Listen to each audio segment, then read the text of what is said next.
Mesdames et messieurs, très chers téléspectateurs, bonsoir et bienvenue à cette édition de journal sur votre média Eva Patrick TV 2, les sommaires. La République démocratique du Congo a été au cœur d'une réunion ministérielle à Washington sur les minéraux critiques riches en cobalt et en coltan. La RDC s'impose comme un acteur clé de la transition énergétique mondiale avec à la clé d'importants enjeux économiques et diplomatiques pour Kinshasa. Autre chose, à partir du 15 février 2026, le Burundi prend la tête de l'Union africaine pour un mandat d'un an. Parmi les dossiers sensibles, la crise sécuritaire dans l'Est de la République démocratique du Congo sera suivie avec attention. C'est tout pour les titres et les détails.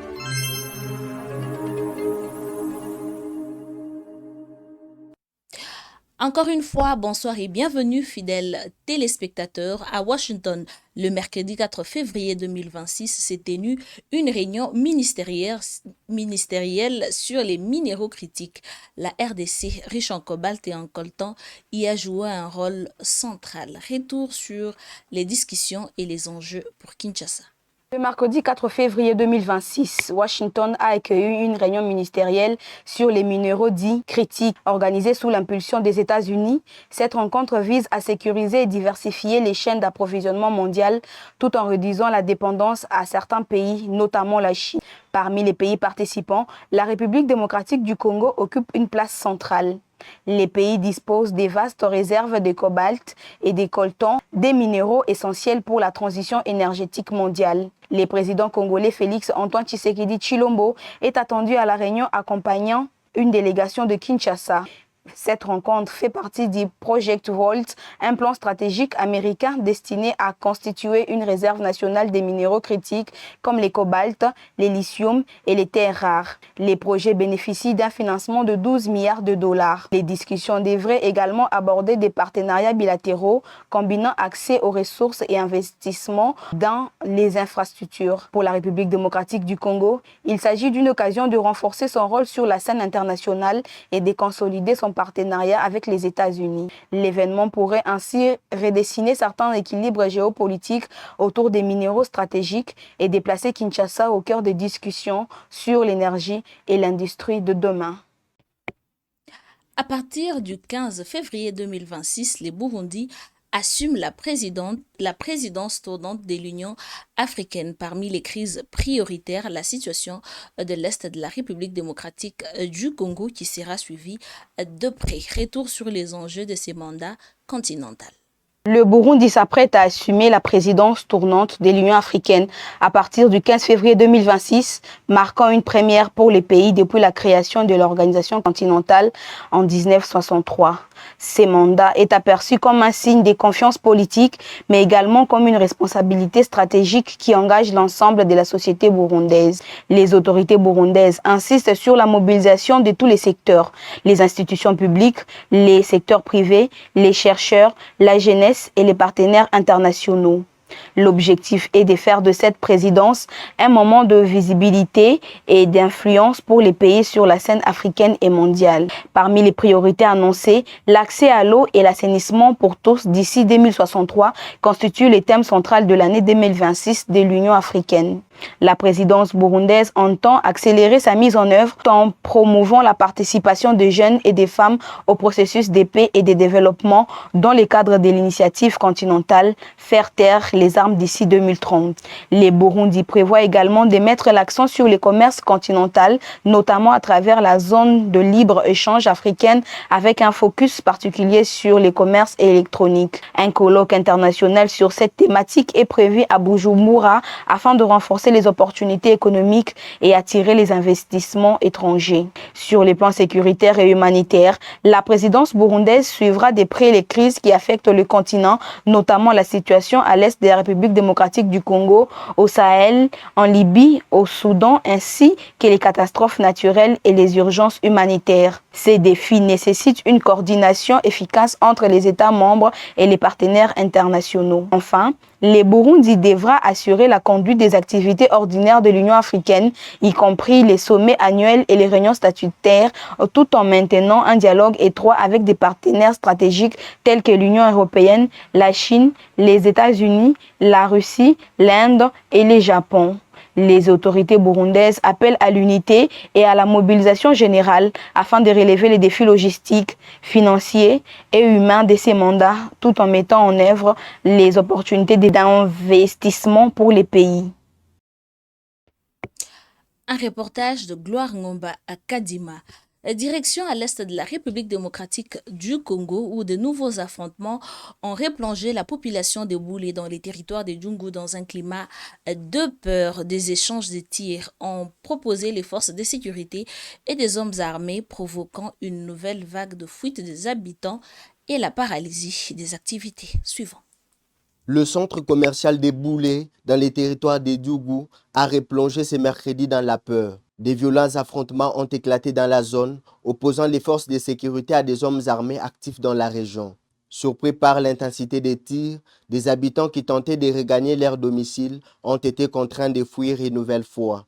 Les activités socio-économiques qui reprenaient timidement après quelques jours de calme relatif sont à nouveau totalement paralysées. Les premières détonations ont été entendues tôt dans la matinée à proximité d'une zone accueillant de nombreuses personnes déplacées.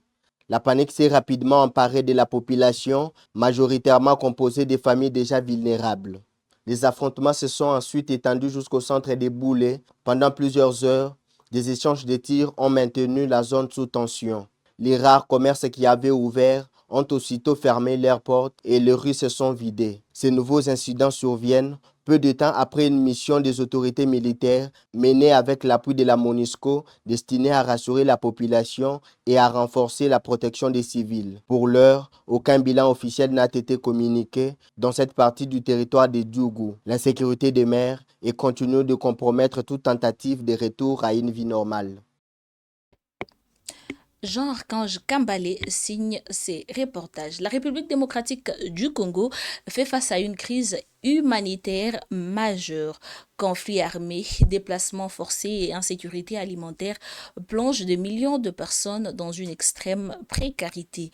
Les organisations humanitaires tirent la sonnette d'alarme. Reportage.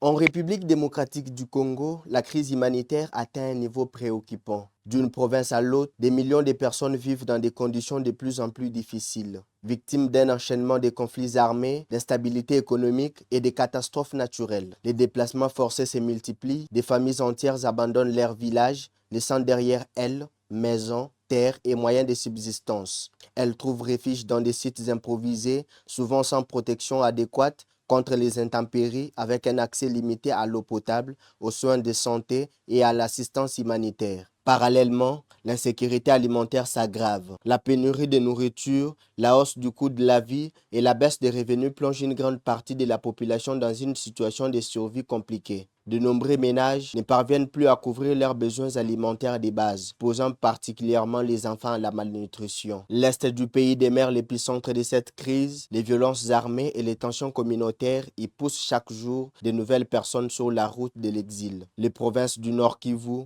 du Sud Kivu, de l'Ituri et du Tanganyika concentrent une grande partie de ces populations déplacées, confrontées à l'insécurité et à la précarité. Les conséquences humaines sont lourdes. Les femmes, les enfants et les personnes âgées sont les plus exposées aux violences, aux maladies et à la perte de dignité. Les atteintes aux civils se multiplient, renforçant les climats de peur et d'incertitude. Face à cette situation, les organisations humanitaires alertent sur l'ampleur des besoins. Elles soulignent l'insuffisance des ressources disponibles pour répondre efficacement à l'urgence et appellent à une protection renforcée des populations vulnérables. Alors que l'année à venir s'annonce décisive, la mobilisation de la communauté nationale et internationale apparaît plus que jamais indispensable. Sans une réponse rapide et coordonnée, la crise humanitaire en République démocratique du Congo risque de s'aggraver davantage, avec des conséquences humaines dramatiques.